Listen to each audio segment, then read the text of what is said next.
Hi, everyone. Happy Friday. Welcome to my show. This is Awesome Careers. My name is 𝗂𝗓𝗡, and I help people share tips and tricks on, tools that will help you prepare for building your career. So thank you all so much for joining me today. I really appreciate that. Whether you are watching on Facebook, YouTube, or Twitch, welcome. How are folks doing? How are you all? So thanks for joining today. Really quick, today's topic is going to be focused on, again, how to build or write a cover letter. So if folks have always been, afraid of how to write a cover letter, or you're not sure of, what to put in it, then I highly recommend, hang out with me today. I'm going to walk you through the basics of, again, how to write a cover letter. And so today is going to focus primarily on that. If you have any questions, feel free to pop them in chat. I'm happy to share, pause, and answer any questions that you all may have. So again, today's topic is really going to focus on, again, how to write a cover letter, right? What do you say in it? Why do we even write them, right?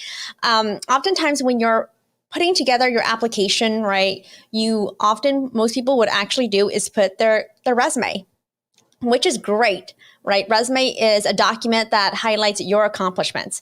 Whereas a cover letter is very different. And a lot of people often forget to do this, or, they neglect to do it in a way where it doesn't help them. And so a cover letter is such a great way to tell a company, the recruiter, the hiring managers about, why are you interested in the work with them, right? And it's a different way of telling them you're interested in the position. Resume is going to, again, highlight your accomplishments. It's going to be, in a different tone, right? Very standard. Everybody's going to do that by default when they apply for a position. But not a lot of people will actually sit down and write a cover letter. And if you are in transition, if you are, let's say there's a gap in your skill set, if there is, again, any part about your journey, your experiences that you want them to know, a cover letter is a great way to introduce yourself to them before they even make a decision about, again, who you are, about whether or not you have the skill set and qualification. So I like to tell folks that the cover letter, think of it as an intro to who you are. It's as if you were to go, it's a preview of how you would be in the interview if they were to interview you, right? And both of the resume and the cover letter's job is to market you, your skills, knowledge, and abilities, right? That's relevant for the job. The cover letter is great in the sense because you get to use pronouns like, I, right? Whereas in the resume, you're not going to use that. And so the cover letter is going to be a really nice tool to, again, help you showcase about why you're interested in your own character traits and personality into it versus a standard resume. So again, if you're joining us here today, let me know, if you're coming in, I'm curious, have you written a cover letter before? Was it helpful? Or did you I hate cover letters, they're awful, right? How do I write all this context into one page, right? So let me know, how has it been so far when you've been writing cover letters? Is it great? Is it easy? Is it hard? I'd love to hear. Okay. Besides that, again, if you are coming in and say hi in chat, I'd love to see who's in, or you're catching us on the replay. Let me know what city and state you're from. I'd love to hear where folks are coming from all across the world. Okay. All right, let's jump into it now. We're going to go into the heart and soul of the cover letter, right? So a little bit more about the cover letter here is that one of the first things, right, when we're writing a cover letter, again, the goal is to introduce who we are, right? So I tell folks all the time, and again, you probably don't need to see me, so I'm going to just take myself out. What you want to do is analyze the job description. The job description is so valuable because it's actually the blueprint to the cover letter. It tells the reader, right? It tells you exactly what the company's looking for. So what I tell folks is on one column, right? Analyze the job description. What are the job requirements that the employer is looking for that you have, right? And so start writing them down, circle, highlight, whatever the case may be. Right. So in this example here, right, if there's a job posting, you can see that, there's teaching experience that they're looking for. There's supervising children, communication skill that's needed, right? That's on the job posting. And again, on So what you need to do is identify, okay, of all my skill set, of all my experiences, right, which are the ones are going to be the most related to that position, right, that will demonstrate that I have the knowledge, skills, and abilities. So again, what you want to do is start pulling them in. What's an example of me demonstrating that skill set, knowledge, or ability? And so I highly recommend that, right? You start analyzing it first and then seeing what are your skill set that you do have that does relate to it. And then, of course, start thinking about, okay, what's going to be those examples? When did I demonstrate that skill, knowledge, and abilities? So I highly, again, recommend you think about, again, of all the skills and experience you have, which of the ones that relates the most, that demonstrates your skill set the best, okay? And really quick, Dow goes, I never written a cover letter before. Most jobs in Oklahoma, I'm assuming, didn't require it, but I've recently moved to Minnesota where it is required. Yes, some positions out there will require you to, and some positions will only ask for the resume, and that's it, right? So the question is, I think oftentimes people get mixed up. Do I submit a cover letter, right? I tell folks, follow the instructions. If they tell you exactly submit a resume and a cover letter, then follow the directions. Do it. If they just say send in your resume, cover letter is optional, right? I tell folks you should still do it because, again, that's another document to market your skills, abilities, and interests, right? But if they say only submit resume, then just submit the resume because that's the first skill set that they're testing to see if can you follow the directions. So I highly recommend when it's optional or when it's required, please write a cover letter because, again, that's going to help tell the story about why you're interested in the work with them. So yeah, great question there. Okay, so now jumping forward, right? When you're looking at the job posting, again, you're analyzing it, right? You got those examples, you got your skill set. You're like, okay, I think I have the related skills and experience, right? Well, what next? Great, it's okay. Now we start breaking it down, right? And breaking down the components of a cover letter. So again, one of the first things you want to do is start introducing yourself, right? That's the purpose. You're going to introduce who you are to the organization, right? You're trying to make that connection with the search committee or the hiring manager. And again, you're trying to tell them that you're going to be this great fit with them. You're going to explain about how your values and goals align with what the company does, right? What is the company organization all about? What are they doing that you're like, I like what they do. I want to be part of that, right? And again, you want to demonstrate your education, knowledge, skill set, certification, right? That prepare or meets the demand of the job requirements. And ultimately, this is very important, you're also demonstrating your writing skills, okay? Remember, they're not hiring 13-year-olds to write cover letters, right? They're hiring you. So you want to demonstrate your ability to articulate in a very clear and concise way in a written format. That's what you're ultimately testing first. Okay, here's the next piece, cover letter content, right? So again, what's the components of it, right? How do we break it down, right? So there's going to be the heading, salutations, intro paragraph, your main paragraphs, your concluding paragraphs, and again, your closing, right? And so that's pretty much all in one page, right? And I'll show you again a little bit about each little section when we go through them. Bonus tip, I recommend start drafting the framework of it, right? So you can always have a customized one to go back to later on. And again, remember, for each position that you apply to, you have a different cover letter. You can still use similar, like again, the framework of it, but the example, the company, every position that you apply to is different because every position posting is different, right? So you always want to customize your cover letter. One of the biggest problems, I think, when people are writing cover letters is that they go online, they look up a template, right? And then they copy that and they just tweak a little bit. That is going to be like every 200 other person who submitted online their resume and cover letter. And again, I tell folks, when you sound like everybody else, it doesn't yield high results. You sound like everybody else, guess what? Everybody else also goes to the recycle bin, right? So you want to sound different. You want to sound that, again, you're unique. You have the skill set and experience. And so it takes a little time to go in and customize it. I know it's a lot of work, but it yields better results than it is to send out like 20 cover letters that all sound the same, right? So again, you want to, and that's because, again, the company that you're applying to is different. They're not all the same company. They're different companies. And so you got to do some little research behind that, okay?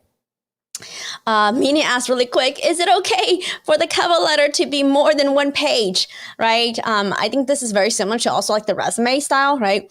Typically, cover letters for the most part, if you can, keep it down to one page. And you can play around with the formatting, right? You can move the margins around. You can move the font around. Again, the smallest font is 10. The smallest margins is 0.5. So you can move things around to get it down to one page. If it's taking you longer to like a second page, I tell folks, then you're not clear and concise enough to get it down to one page, right? Remember, most hiring managers, for the most part, they only want to read up to a page. If you have more than that, right, again, I tell folks, you're writing an essay and they're not interested in writing an essay, right? And so you want to minimize as much as you can down to one page, and you need to pull in, again, only the relevant skills and experience. If you ultimately, for folks who are much further along, like maybe if you're applying for like executive level positions, right, much higher management roles, and you're much further in your career, potentially you can go to 2-page. But again, we will still lean towards a 1-page. Remember, most hiring managers, people are very busy. They don't have time to read 2 pages worth of a cover letter, right? They need to quickly go to your cover letter, read it, and understand what is it that you have to offer. Why are you interested in the company, right? Why are you interested in the position? And you need to be able to articulate in that way. So, but it's okay when you're drafting, go ahead and go to 2 pages, right? It's better to have a lot to write with and then easily trim away. So that's what I recommend. Go ahead, write a lot, and then trim away to get it down to 1 page. All right. So for our next piece, right here now, the heading. What is the heading? What are we going to say? What are we going to write about first, right? So in the heading, that's the important piece. You want to identify yourself, your name, again, email, make sure it's a professional email, right? Your phone number and your LinkedIn URL, again, customized LinkedIn URL. And then you follow by the date, and then the company name, an address, right? Or the person who you're writing out to, like the hiring manager, the recruiter. So you want to get those information. And so you can see here in our example here that, notice again, I don't recommend you're putting your physical address. You can if you wanted to. So that, but if you don't, it's okay. The one at the top is more, again, here, the one on the top here is what we consider to be a resume matching heading. So again, it sort of matches the resume. Notice that the name is bold, right? And again, you can still convey the same information in both of them. The bottom section here, we have the standard business heading. And again, it goes by your name, again, the date, and then the company name in the contact. So again, both format is fine. There's nothing wrong with it. It's just personal preferences. And for me in particular, I usually prefer the top one just because, again, notice that the name's bold. So when we see bold things, like the names, we're more naturally attracted to it versus like, a page with just a bunch of text. So that's what we want to do for the heading. Now, salutations or formal greeting, right? What do we say? How do we greet them, right? This is the person, again, or the organization you are writing to. And so you want to put the first and last names if you can, right? Use Dr., Mr., and Mrs. when appropriate, right? So do not use Mrs. unless you are certain that the person is married, right? So again, and as a last resort, then use like dear hiring manager or dear hiring committee. Ideally, you want to make sure that when you are writing it out to, if there's like on the job postings, usually they have the HR recruiter name or manager on it. If they do, great. That means you know exactly who you're writing out to. If they don't, and it happens, they may not have found who's going to oversee the recruitment yet. And so you just might put something like during hiring manager or during hiring committee, and that's okay. But the best pro tip, again, I recommend is, if you really want to, again, like, for example, if you came across a position and you really, really wanted it, right? And you want to stand out, this is like a dream job for you. I would contact and call the human resource department, right? And say, of the company, right? And say, hi, right? My name's Eva, and I'm coming across this position, and it sounds fantastic. And I was wondering if you happen to know who the hiring manager is regarding this position. I want to make sure I'm putting together my materials, and I want to make sure I address the right person, right? And if you do, I'm telling you, when hiring managers and recruiters, they see their name on like the cover letter, they get, it's like a special feeling, right? Because they feel special because you took the time and energy to look them up, to figure out who am I going to write this to, right? And so And that just shows a little bit more initiative on your part, right? And I would say you get a little more attention, right? Because when they see their name on your paper, what happens? They're likely to look at your paper, your cover letter, right, much longer than just quickly skimming through it. So again, what is it? I highly recommend that. Joe says, love this. Will you keep this up? That way I can watch it later. Yes, absolutely. All the recordings here are available on YouTube. So you can always catch me again on the replay. If you're like, hey, you mentioned something, it was too fast. I need to pause and come back to you later. Yes, absolutely. Okay, so we're going to jump right into the next piece, right? And here we have is our big paragraph. This is like the most important paragraph, among the cover letter. Like the first and middle paragraphs are so important.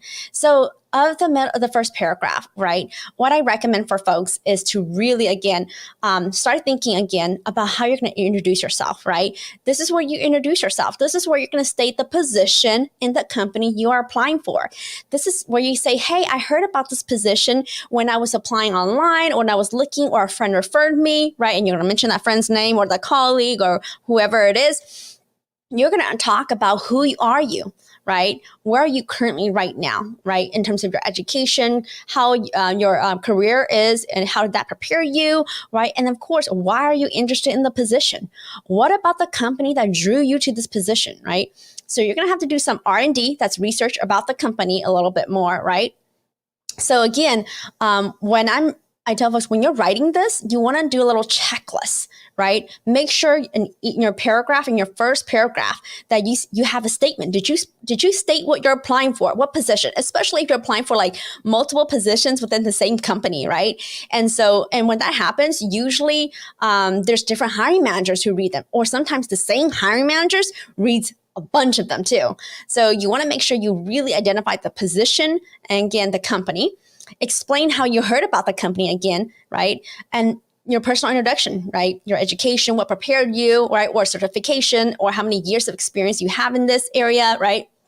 And then your interest, right? What drew you, right? This is where I tell folks you should be, before you write this piece, right? I would go to the company website and look up, like, again, their mission, their values. What is it that the company is all about, right? What do they stand for? And do I align myself with that? Am I in agreement with that, right? Is that something along my career trajectory where I'm like, hey, we're both nomads in this area, or whatever the case may be, right? Do we both talk the same language? Are we interested in the same thing? And I will try to find those common grounds and really reiterate it in my interest to let them know, like, this is why I'm interested in this position, because of the great work you are all doing that aligns with my goals in the future, right? Or whatever the case may be. And then the bonus piece is, again, how the company mission aligns with your own, right? And then the last piece that's the most important, and many people often forget to do this piece, but I think it's so important, it's the thesis statement. This tells them exactly what qualifications you have to offer, right? That supports what they're looking for. So again, what knowledge, skills, and ability, out of all the things you've done, right? Which are the ones that relates to what they're looking for? So it should be, again, about 2 to 3 things that are really strong that you have that demonstrates what they're looking for and sets the stage. So that way, the remaining paragraphs are supporting that thesis. Tong goes, is it a good idea to include humor in a cover letter?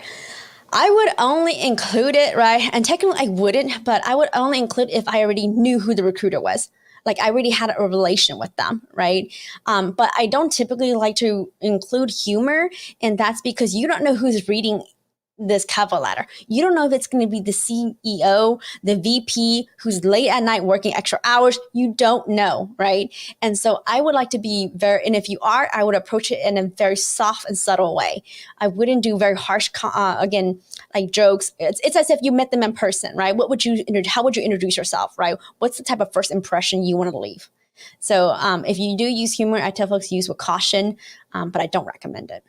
It's usually humor will be like maybe by this time it's our second or third, like second round interview, right? Maybe that's why I'm a little bit more relaxed about it.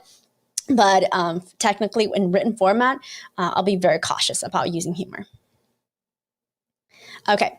So here's the next part. Now the quick feeling. So it's like, again, in case you're like, oh, Eva, that first paragraph is so hard. How am I going to do it? Here's a quick cheat sheet. Again, I am writing to express my interest for whatever position at whatever company, which I heard about or found online or through a friend, right? Whatever the friend's name is. I am a whatever role you are in your education right now, or maybe you're in school, or maybe you have years of experience in, right? And maybe you attended a university, or maybe you completed a certificate, or again, maybe you have like an X amount of years of experience. My interest in this position arises from your organization's focus on whatever it is that you research about that company that really stood out to you, that you're like exactly what we're both talking about, right? That aligns with, again, my interest in whatever field.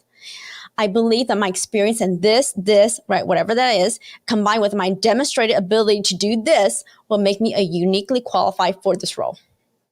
So again, this is a quick formula. It's not like the final, right? It's just another example of quickly introducing your interests in a very clear and concise way, introduces the positions, right? Introduces who you are, what qualifications you have, and it sets the stage for the thesis.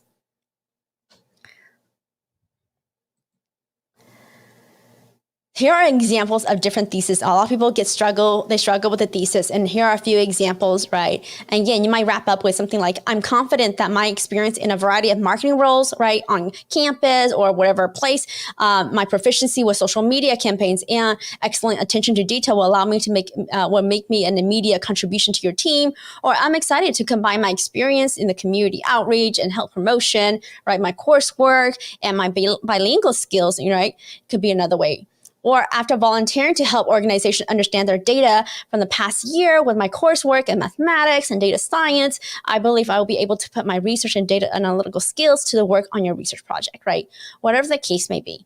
But do you see here again, in each of these examples, you are trying to convey you're setting the stage about what they're going to hear more about throughout the main paragraphs. Again, you're setting the stage about the skills you do have that is exactly what they're looking for. Okay. Now the middle paragraph, right? This is like the big piece, right? These are evidence now. So in the middle paragraph, usually the second and third paragraph, right? Usually the middle paragraphs. This is where you want to show the reader that you're the fit. By highlighting, again, examples of proof of you demonstrating those skill sets, right? Or those knowledge and abilities. So again, you want to make sure you have a strong topic sentence that support the thesis, right? You want to have a background that relates to the position. You want to also give an example of, again, we recommend this method, SAR, which is situation, action, and results of you, again, in action, right? Demonstrating that skill. And then you're going to also talk about how your contribution of knowledge and skill qualities, right? And interest in providing, again, your fit for the position. And of course, I tell folks the most important piece, right, that you should be doing is the last sentence here. The last sentence should be directly showing the reader that the skill set and knowledge that you demonstrated can be added value to the new position that you're applying for. So when you look at a job description, right, you'll see a lot of like a section called responsibilities or tasks, of that job. And there'll be a bunch of bullet points, right? They'll tell you like, what this position is going to oversee and do. What I would do, my last sentence here is where I wrap up. I say my skills and ability can help your organization in tackling on one of those responsibilities. Now the reader's able to have a better idea about my skill set and abilities and how I can help them because they just heard how I was successful in it. And so I encourage you to consider doing that versus just, a lot of people would just go into the paragraph, explain, again, their examples, but they don't tie it back to the company. They don't tie how this position or this skill set can tie back to the position. And so if you're able to do that, it's, again, a win, I tell folks. Okay. So again, for some folks, let's just say if you have a gap in your employment, right? The middle paragraph can also, throughout the cover letter, can be a great way for you to address some of those shortcomings and concerns. So there may be a situation like, again, maybe you have a gap in employment. Maybe you had, you don't have all the qualification. Let's just say you met like 99 or 95% of the qualification, but there's like one or two things you just didn't have, right? Let's just say you never had that experience, you never worked with that program. Then this is where you address it in another paragraph. And so you want to make sure that you address it in a professional and positive way, and you provide a reason that will not be an issue if you were hired. So an examples in this one is, although I may not have had used SPSS, right, I have a background in using specialized database systems, and I'm confident I can adapt to JASP software very quickly, right?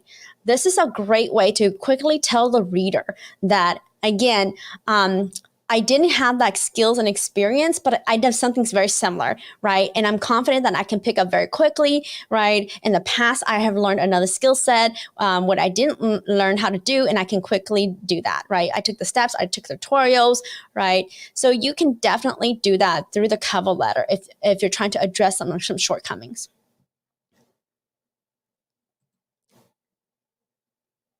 So now we arrive here at the concluding paragraph.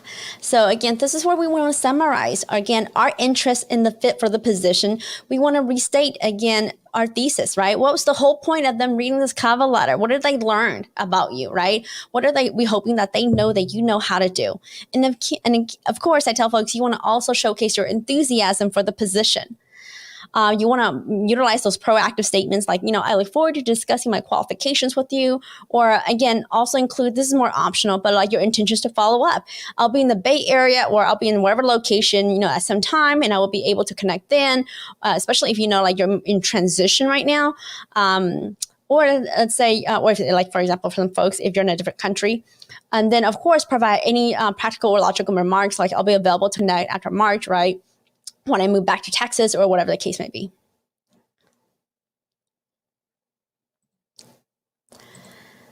So here, right, again, a quick formula for writing the last paragraph. Again, I'm confident that, again, my skills in this, and this would make me a uniquely qualified candidate for the position at whatever company. Again, reintroduce that one more time, right? And then you have your proactive statement, right? I look forward to speaking with you to further discuss my qualification. I've attached my resume for your review, right? Let them know that you also included any other documents that they ask. And then, of course, I'm available to connect, right, for an interview starting in February 1st. Thank you for your time and consideration. Again, a very neutral tone. Just keep it simple.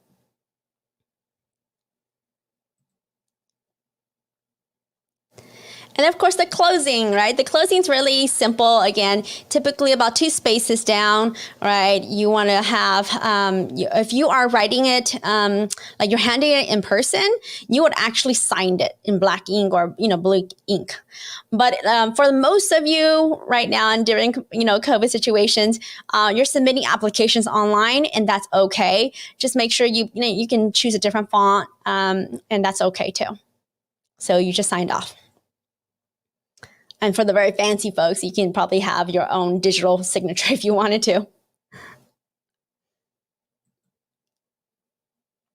So really quick, here are 2 styles, right? And again, this is the formatting of how it would look like, right? You see on the left side, we have the business format structure. Again, they both have the exact same information. They're just formatted different. Again, this is the traditional style, which is the one on the left, business format. And then we have the one on the right, resume matching format, right? Again, the top contact information matches the resume. And so there's no right and wrong. Both of them still conveys the exact information, and both of them will be great. There's nothing wrong with them. It's just personal preference. Again, personally, I typically like to lean towards the matching resume because it feels like the same person who wrote the resume is the same person who wrote the cover letter.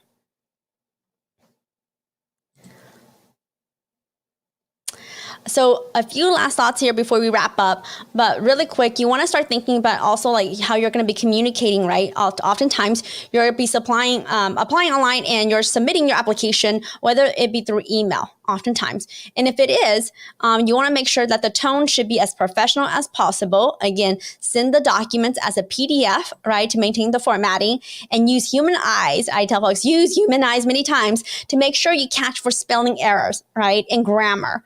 So so when you're submitting it off as a PDF to the recruiter and they say, hey, send it to my email, or you're uploading it and something like that, right? Again, keep it simple. You might see something like, again, dear hiring manager, I'm deeply interested in whatever position with whatever company, and I have attached my resume and cover letter for your review.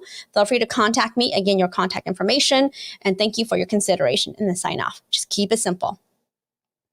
A pro tip really quick is when you are submitting your applications online and you are applying a lot, right? Naming conventions of your documents should be ideally like full name, right? Period, the company that you are applying to, and then the position. And then what type of document? Was it a cover letter? Was it a resume? And that will help you keep track of, again, what you're sending out.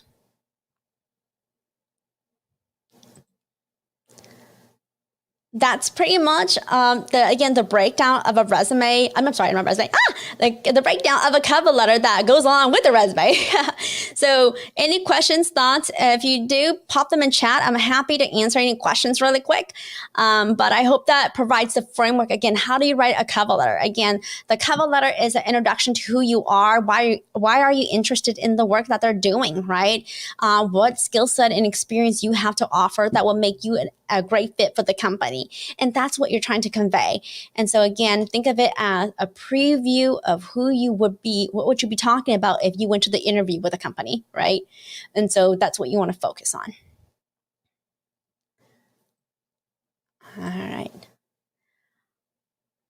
If there are no questions, then again, thank you all so much for hanging out with me. I know this is a much shorter stream tonight, and it's because cover letters are a little bit more shorter. Typically, they're not as intricate and heavy compared to other things that's going to come along. But I hope that was very helpful. Again, a true breakdown of, again, each paragraph, what you should be talking about, what you should be saying, and again, how do you wrap up? That's going to help you stand out much more as a candidate when you're submitting a lot of applications online. So I recommend folks draft once, draft twice, draft many. On average, it takes about 5 to 7 drafts of resumes and cover letter until you actually feel really good about the content you're putting out. Remember, your resume and your cover letter, their job is to get you to the interview. How you perform in the interview determines whether or not they offer you the job. And so you want to make sure that you really get an opportunity to market yourself well, utilize the cover letter to articulate why you're interested in the position, the company, and your skill set, and what would make you a great fit. Okay. Well, besides that, thank you all so much for coming to hang out. Really appreciate that. And again, if folks enjoy the content, feel free to, again, like, subscribe, and come back on Sunday morning at 10 o'clock. I'll be doing another episode kind of talking about, again, how to prepare for the job search in 2021, what to look out for, what are the new hot jobs, right? What are the new skill set that you should be aiming for that many companies will be working towards or hiring for. So I look forward to sharing that thoughts with you all too. All right. Thank you all so much. I really appreciate it, and have a good night. Thanks, everyone.